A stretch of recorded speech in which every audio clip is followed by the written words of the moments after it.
Shri Bhaktirup Maharashtra news channel.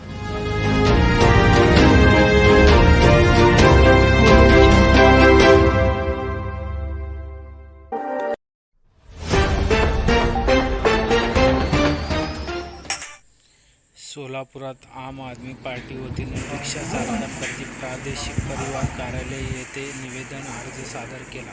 यावेळी शहराध्यक्ष निहार किरणाळी, युवकाध्यक्ष निलेश संगेपान, जुबेर हिरापुरे, मल्लिकार्जुन पिलगिरी, बिलाल शेख, आसिफ शेख व आदी पदाधिकारी मोठ्या प्रमाणात उपस्थित होते। आम आदमी पार्टी सोलापूर आपल्या स्थान दिलेलं आहे। आपल्या सर्वांना माहीत असेल किंवा जे कोणी रिक्षा चालक आहे नियम लागू करण्यात आलेलं होतं, ज्यामध्ये जर तुमचं रजिस्ट्रेशन फिटनेस सर्टिफिकेट तुम्हाला प्रति दिवस 50 रुपये त्या ठिकाणी भरावं लागत आहे। तर हे जे नियम आहेत ते असं मला वाटतं आहे की या महागाईच्या काळात जे रिक्षाचालक मेहनत करून कमवतात 100 रुपये, 200 रुपये, 500 रुपये, तर तशामध्ये तुम्ही दिवसाचं 50 रुपये म्हणून जर लावत असाल तर ते आम्ही खपवून घेणार नाही।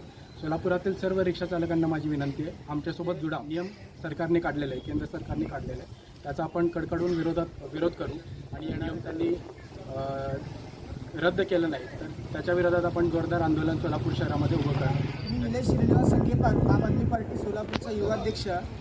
आज रोजी आम आदमी पक्ष सर्व रिक्षाचालक पदाधिकारी आम्ही मिळून RTO ऑफिसला आलेलो आहोत।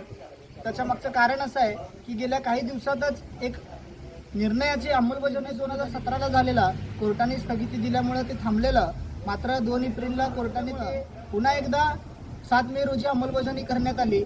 तर हा निर्णय असा आहे, रिक्षाचं पासिंग म्हणजेच त्यांच्या योग्यता प्रमाणपत्र नूतनीकरण होईल तेव्हा प्रत्येक दिवशी त्यांना 50 रुपये दंड मोजायचे आहे। तर हे आजची परिस्थिती जर पाहिली तर अतिशय महागाईचा कालावधी सुरू आहे जनतेचं। त्यातून हातावर पोट असलेल्या रिक्षाचालकांची परिस्थिती तर अतिशय रिक्षा चालवून त्यांच्या कुटुंबाचा उदरनिर्वाह करणं देखील कठीण बनलेलं। तर असे निर्णय घेत असेल तर कुठंतरी हे सरकार सर्वसामान्यांच्या विरोधातलं आहे का, सर्वसामान्य रिक्षाचालकांच्या विरोधातलं आम्हाला पडलेलं आहे। तर आमची मागणी अशी आहे की हा निर्णय तात्काळ रद्द झाला।